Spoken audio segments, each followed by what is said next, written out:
There were many heroes on that January raid to capture Maduro, really great heroes. It was very dangerous. They knew we were coming. They were all set. But the deeds of one warrior that night will live forever in the eternal chronicles of military valor.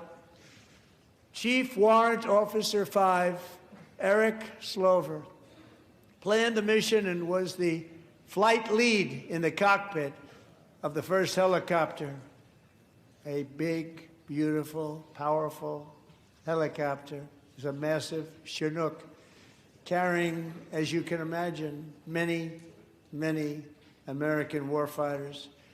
Wearing the dog tags, his wife Amy had blessed with holy water before he left. She knew it was going to be a rough one.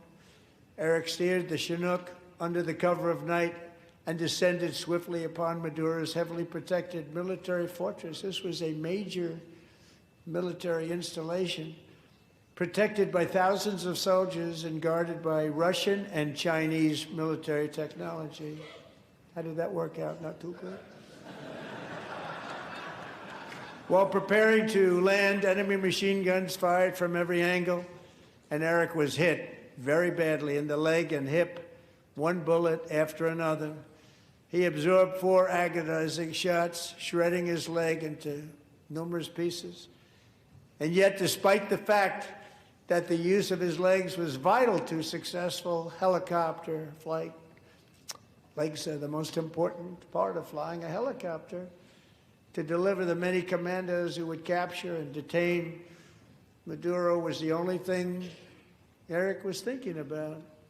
Then, even as he was gushing blood, which was flowing back down the aisle, the helicopter lands at a steep angle. The machine guns stood right in front of him. They were right in front of him, 2 machine gunners who escaped the wrath of the previous planes. Eric maneuvered his helicopter with all of those lives and souls to face the enemy and let his gunners eliminate the threat. Turned the helicopter around so the gunners could take care of business, saving the lives of his fellow warriors from what could have been a catastrophic crash deep in enemy territory. Only after safely landing the helicopter with all the warriors aboard in the exact right spot, which was vital to the mission. We probably would have had to maybe cancel the mission if that didn't happen. Eric told his co-pilot, also wounded, but not as gravely, to take over. I'm about ready to pass out. The success of the entire mission and the lives of his fellow warriors hinge on Eric's ability to take the searing pain. It was unbelievable what's happened to his legs of the bullets and keep on flying and landing, and people knew what was happening. Everybody in the back of the helicopter knew because they saw the blood pouring down the aisle. Chief Warrant Officer Slover is still recovering from his serious wounds, but I'm thrilled to say that he is here tonight with his wife Amy. Eric and Amy, come on in.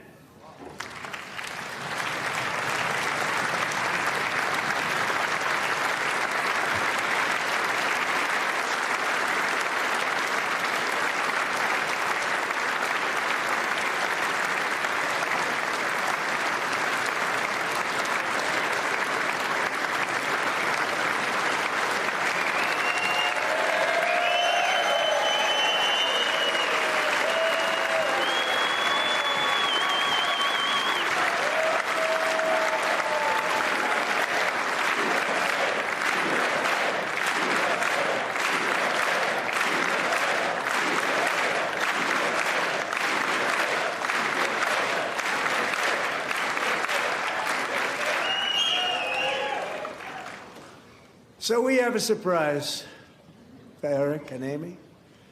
In recognition of Eric's actions above and beyond the call of duty, I would now like to ask General Jonathan Braga to present Chief Warrant Officer Slover with our nation's highest military award, the Congressional Medal of Honor.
Well, thank you very much, Eric and Amy.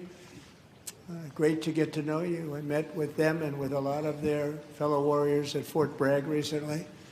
You notice the name Fort Bragg. We have it back. We brought it back. We won the First World War with it, the Second World War with it, and then they decided to change the name. So we changed it back.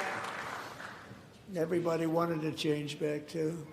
And 10 of Eric's fellow warriors from that incredible night of victory will also be receiving medals at a private ceremony that will soon be held at the White House, and Eric will be there.